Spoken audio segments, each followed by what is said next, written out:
It's an almost daily occurrence as a PhD student with ADHD, where I'm constantly putting out small fires in my day, but not having actually accomplished anything meaningful. The impulsivity we experience from ADHD can have us jumping from one task to the other. This motion of actually task switching though can make us lose momentum, get distracted, and ultimately derail our progress with assignments. Often it might even be the case that we want to switch tasks, but find it impossible to move away when we're dialed in and hyper-focused with the task at hand. There's simply no winning with ADHD. There's 4 aspects to task switching that really matter, and these are stopping, switching, starting, and focusing. Disruptions in our executive functioning with ADHD makes it harder to do these 4 things. It's these transitions that are especially difficult for the ADHD brain, making it difficult to navigate the path between the current task and the next. In this video, I'm going to share 5 strategies I've put in place to help me with task switching as a PhD student at Oxford University. Keep watching to learn more. So the first strategy I've put in place to help me with the process of stopping the current task and moving on to the next is using a study timer. Now there's a lot to be said about using study timers, and for years I was of the opinion that it affects my focus and interrupts me from obtaining a flow state. It's why I didn't really get on with the Pomodoro technique, but using a study timer also makes it easier for me to get right into a task. It helps with wasted time I'd normally experience from stopping the current task and switching and starting the next task. And multitasking doesn't really exist with ADHD, especially with 2 complicated multi-step tasks. Instead, I find I'm far better at monotasking. I prefer to start one task, have a good go at it,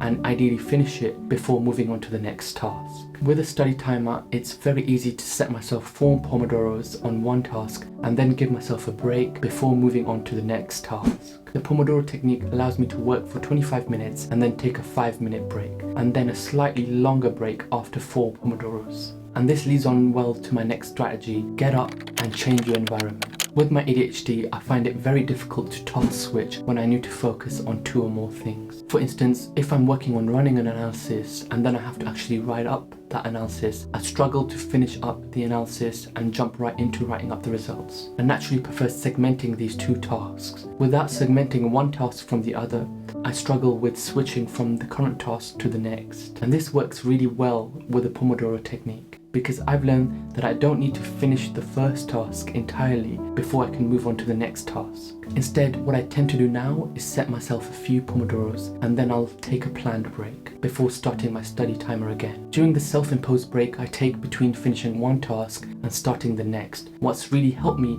is getting up from my desk, changing my environment, for example going to play some ping pong or badminton, going for a walk, having lunch, or even praying before I go right into the next task. Segmentation is really the key here. Now this process of stopping the current task, switching to the next task, and then focusing, I feel the Pomodoro technique really helps with, and it handles it very well. But it relies on actually focusing when I'm working on the next task. And that's really where the next strategy comes in. Always have a distraction journal handy. Task switching is a really high risk event with ADHD, because it's far too easy to get distracted along the way and throw away any chance of a productive day. It's the case that when I'm working on a particular task and I'm not in a flow state yet, that I'm really susceptible to getting sidelined. For example, so often it's the case that something comes to my mind and then I try to quickly Google it and end up getting sidetracked from what I'm supposed to be working on. What's really helped me focus and find a flow state whilst I'm working on a task is using what I like to call a distraction journal.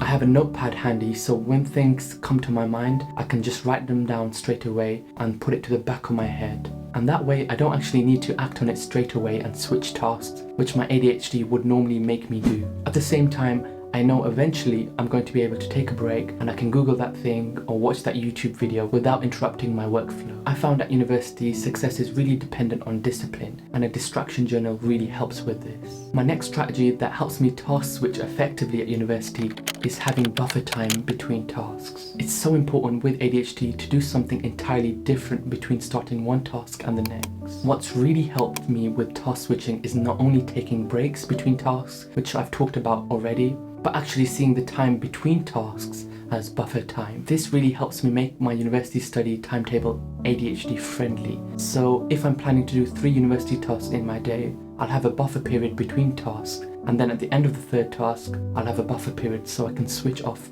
before going to bed. The buffer period doesn't necessarily have to be unproductive.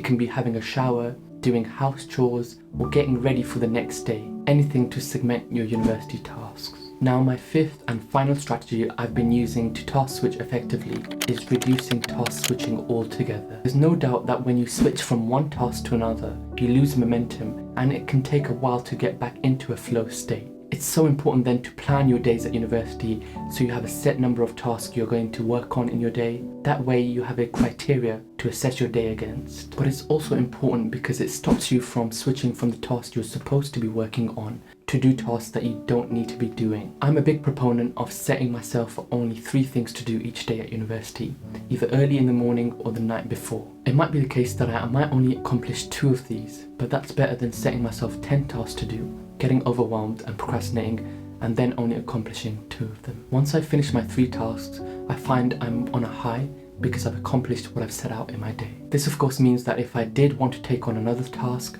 I can always do so. By planning from the outset of my day the 3 tasks I want to work on, the criteria for success in my day is already set. And because of this, I found I'm far better at avoiding impulsively switching from one task to the other and not actually accomplishing anything in my day. Task switching is an action that requires us to engage the executive functioning parts of our brain, which we naturally struggle to do with ADHD. As people with ADHD, we struggle with switching from one task to another and maintaining focus. We can often fall into the aimless spontaneity of switching from one task to the other without accomplishing anything. Monotasking has been shown to be more effective than multitasking with ADHD. It's why it's so important to recognize this and act on it. Put in place a few strategies to help you switch tasks effectively. In this video, I shared with you my top 5 strategies that help me navigate the process of task switching at university. I hope you took something away, and if you did, let me know in the comment section below what you learned, and like this video and subscribe to my channel to stay up to date with more videos on the strategies, frameworks and gadgets that I use to better manage my ADHD at university. Thank you so much for watching, and I'll see you next week.